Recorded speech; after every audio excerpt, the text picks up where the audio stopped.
Okay guys, very good morning.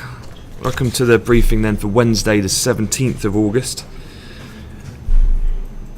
Pretty quiet, I'd say, sort of open in terms of news flow, respective market movement, bit of volatility in the DAX, kind of normal state of play, particularly given the thinner conditions for the summer, but also just going through the cash open, bit of a bounce off the initial sell-off in the futures. But I thought I was going to focus on then in the briefing this morning is about more to do with the moves which we saw yesterday, because there were some very interesting ones, certainly around Fed speakers and Dudley. I know I stopped in on some of the guys from month one, and they weren't very happy about Mr. Dudley coming out ruining their long euro-dollar trade after the US data came out. So let's take a look at that, because I think that there's an important few things and few points to talk about on that regard.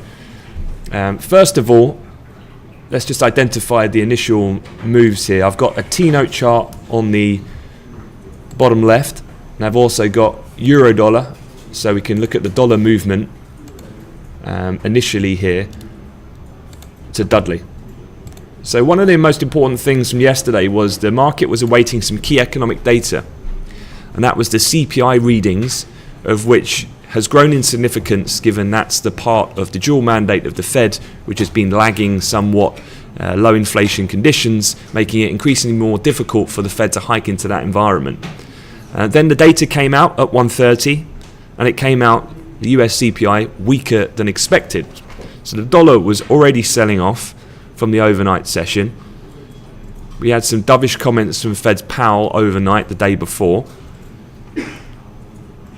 And then the CPI came in weaker than expected. As such, the dollar weakened further. The dollar index, if I remember rightly at the time, was down around 1.25%, which is a pretty big move on an intraday perspective for the Dixie. Therefore, the reaction was a logical one. Dollar weakness meant that then euro-dollar popped up. And then T-notes also saw a very brief spike to the upside of around 4 to 5 ticks. That was because the premise then was that certainly if low inflation, then a rate hike is certainly off the cards. The only problem is that there was unscheduled comments from none other than the Vice Chair of the Federal Reserve. Dudley came out with some comments that were extremely hawkish. And this is important because Dudley, let me share with you this table. It will help explain it a bit better. So this is a matrix showing you the hawks and doves of the current 2016 FOMC committee and Fed members. Don't forget, there is a revolving kind of for the regional presidents, they change, but the board of governors, highlighted by the orange dots, they're the ones that stay throughout the year. Now, Yellen, we know, tends to err on the side of being dovish. Dudley is a regional president, and you can see here, sits on the dovish end of the spectrum. Now, this is why it was very surprising.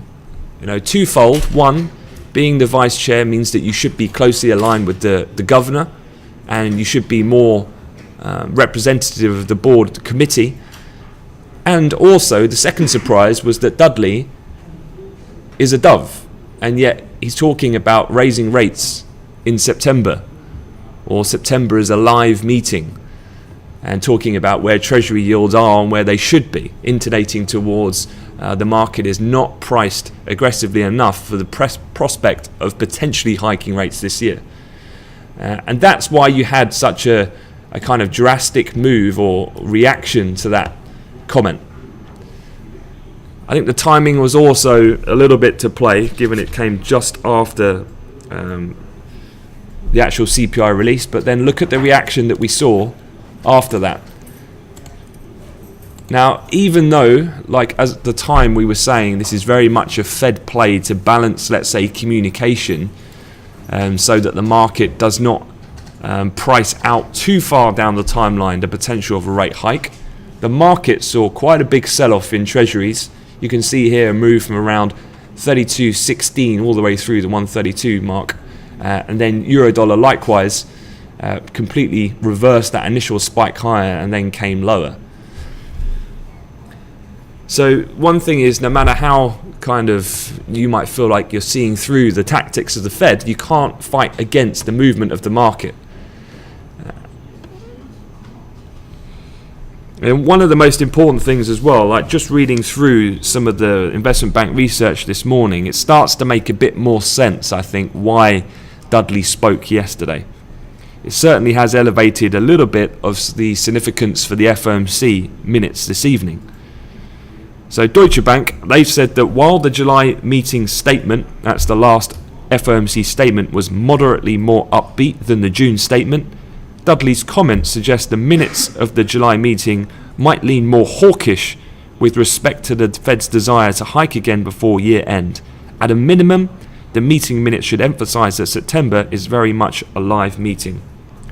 Now, for me, putting the pieces of the puzzle together, you've had Lockhart also speak, who, just popping back to the matrix, so Lockhart spoke overnight.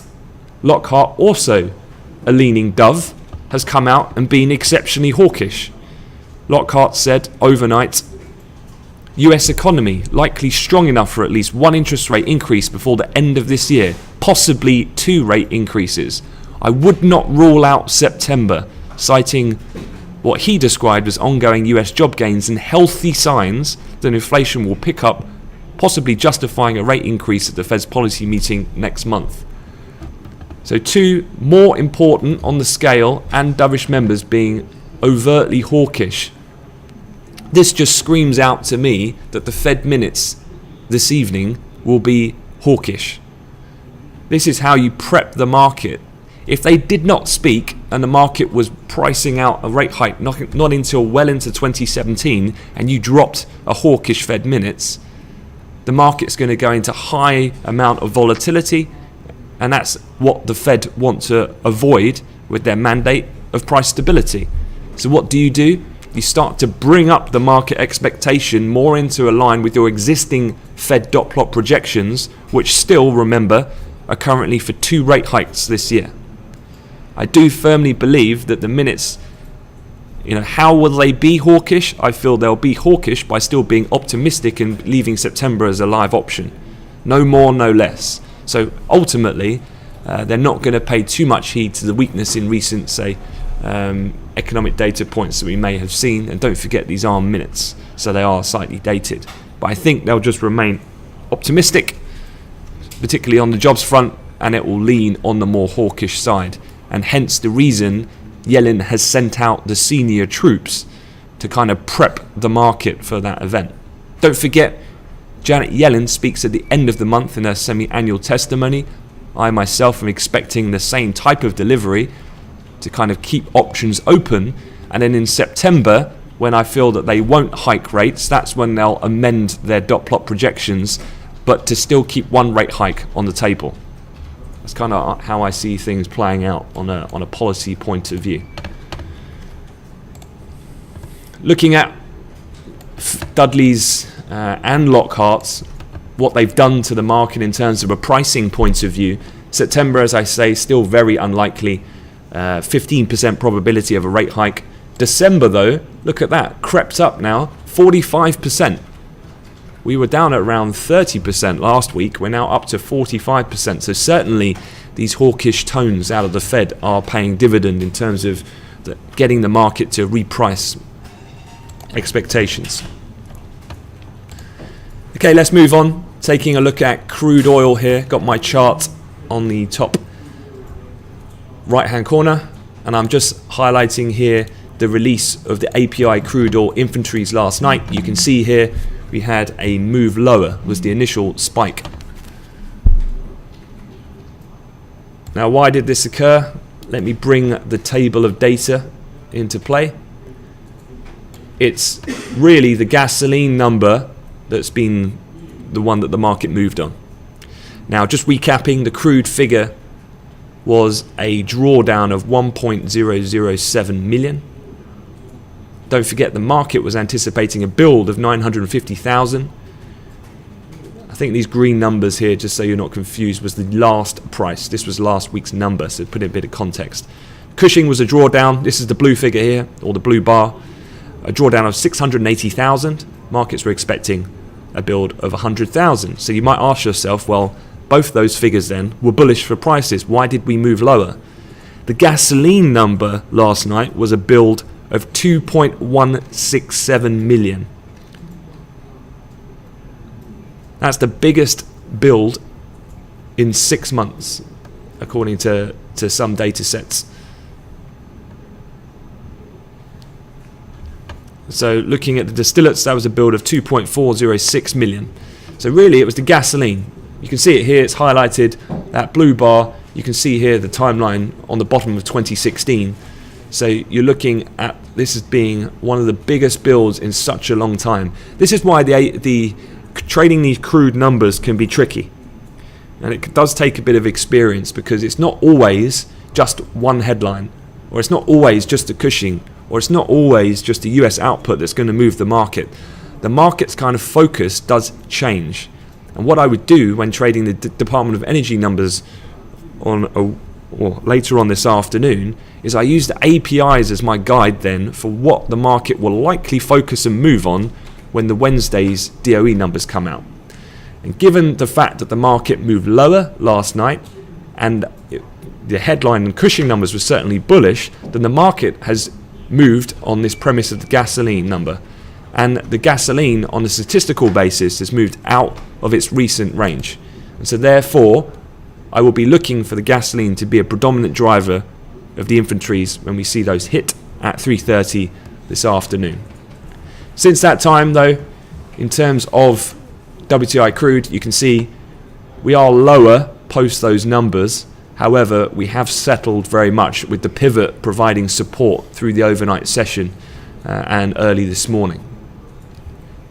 Quite interesting to see the likes of the FT running headlines similar to what we've been talking about the last couple of days about how OPEC and their new Saudi team are using vocal communication in an ECB central bank style in order to counter actually taking action.